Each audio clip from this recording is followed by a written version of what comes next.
یک سوال داشتم. از یک اهل علم فهمیده بودم که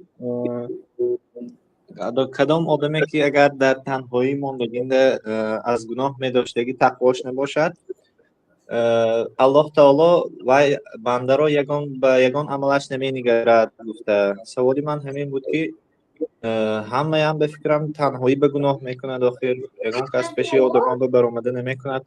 چقدر فهمیم همین؟ در تنهایی چیکار کند؟ گناه کند. تقواش نباشد که در تنهایی همون گناه رو نیستاند. الله تعالی بر یگان عملش نمی نگرد گفته فهمیده بودم. نه، به این لفظ نیست. بله، تعریف یعنی که ستایش بسیار هست. الله تعالی میگه که ان الذين يخشون ربهم بالغیب لهم مغفرة و اجر کریم و اجر کبیر.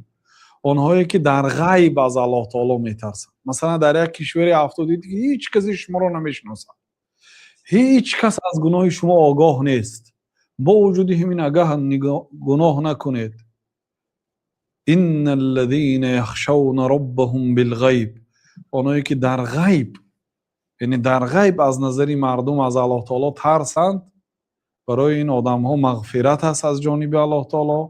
یعنی با اون گناه هایی که باید از بنده صادر میشد، یعنی حتمی است، بنده گناهگار است، هزار احتیاط میکنم به یک گناه واقع میشد. برای همون گناه هایی که از بنده صادر میشه، یا اینکه اون عبادت هایی که به طریق باید و شاید از او اجرا نشده هم گناه است. لهم مغفرت و اجر کبیر. برای این آدم ها از جانب الله تعالی مغفرت بر عوض کوتاهی هاشان و اجر کبیر، اجری نهایت کبیر، کلان. و اجری الله تعالی وقتی که کلان میگوید، کلان الله تعالی کلان است، عظیم الله تعالی عظیم است.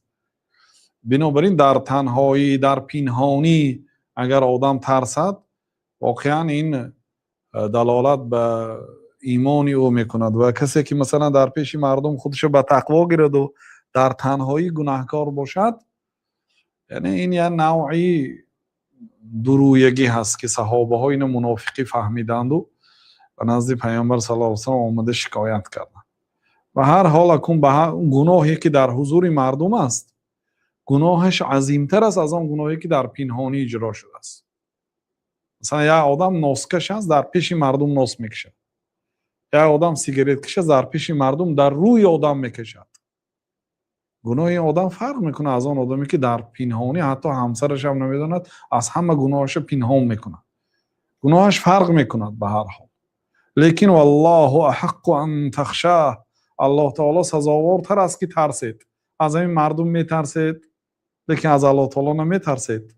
والله احق ان تخشاه، الله تعالی سزاوارتر است که از او ترسید.